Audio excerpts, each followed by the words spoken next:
देश को अद्भुत तोहफा देने की तैयारी। तस्वीरों में दिख रहे इस निर्माण को लेकर आप सोच रहे होंगे कि ऐसा क्या होने जा रहा है यहां।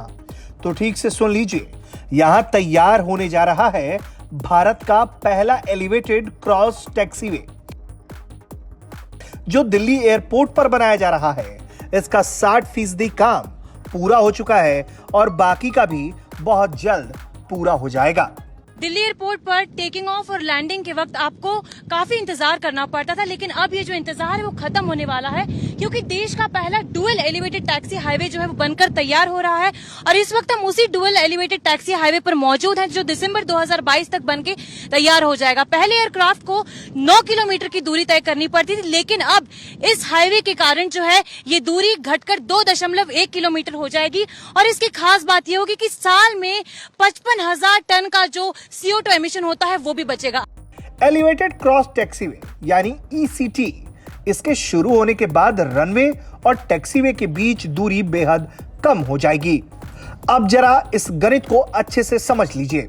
दरअसल दिल्ली एयरपोर्ट के टर्मिनल 3 के रनवे 2911 पर लैंडिंग या टेक ऑफ के समय विमान को 9 किलोमीटर की दूरी तय करनी पड़ती है, तब जाकर यात्री रनवे से बाहर आ पाते हैं या विमान टेक ऑफ कर पाते हैं। ECT शुरू हो जाने के बाद ये दूरी 9 किलोमीटर के बजाय मात्र 2 किलोमीटर की रह जाएगी, क्योंकि नई ECT के बनने से टर्मिनल 1 और टर्मिनल 3 आपस में ही जुड़ जाएंगे। इस तरह से टर्मिनल 1 से टर्मिनल 3 तक का फासला कम हो जाएगा। वो कम दूरी और कम समय में मुख्य रनवे या टैक्सीवे तक पहुंच जाएगा।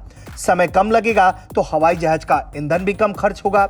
ईंधन कम खर्च होगा तो फिर कार्बन डाइऑक्साइड का उत्सर्जन भी कम होगा और इससे पर्यावरण को फायदा भी होगा। हम लोग जो कुछ बना रहे वो पहली बार कंट्री में बना रहे।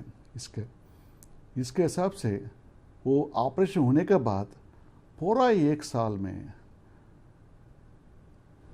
55,000 टन्स एनुअली हम लोग का कार्बन इमिशन कम हो जाएगा। ECT को दिल्ली एयरपोर्ट पर टर्मिनल 3 के रनवे 1911 के समांतर बनाया जा रहा है। इससे रनवे पर विमान के उतरने के बाद पास में ही टैक्सीवे खड़ा किया जा सकेगा। ECT बन जाने के बाद हर विमान का 350 किलोग्राम ईंधन बचेगा, तो उससे निकलने वाली 1114 किलोग्राम कार्बन डाइऑक्साइड में भी कमी आएगी। इससे सालाना 55,000 टन कार्बन डाइऑक्साइड से निजात मिलेगी। अपनी ऐसे ही शानदार कोशिशों के जरिए दिल्ली एयरपोर्ट ने साल 2030 तक जीरो कार्बन एयरपोर्ट का सपना देखा है। ऐसी उम्दा सोच को सलाम तो बनता ही है, और वाकई में अगर ये नीति सफल रही तो फिर भारत के कोने कोने में मौजूद एयरपोर्ट में ऐसी ही तैयारी की जा सकती है। तेजश्री, दिल्ली, भारत तक।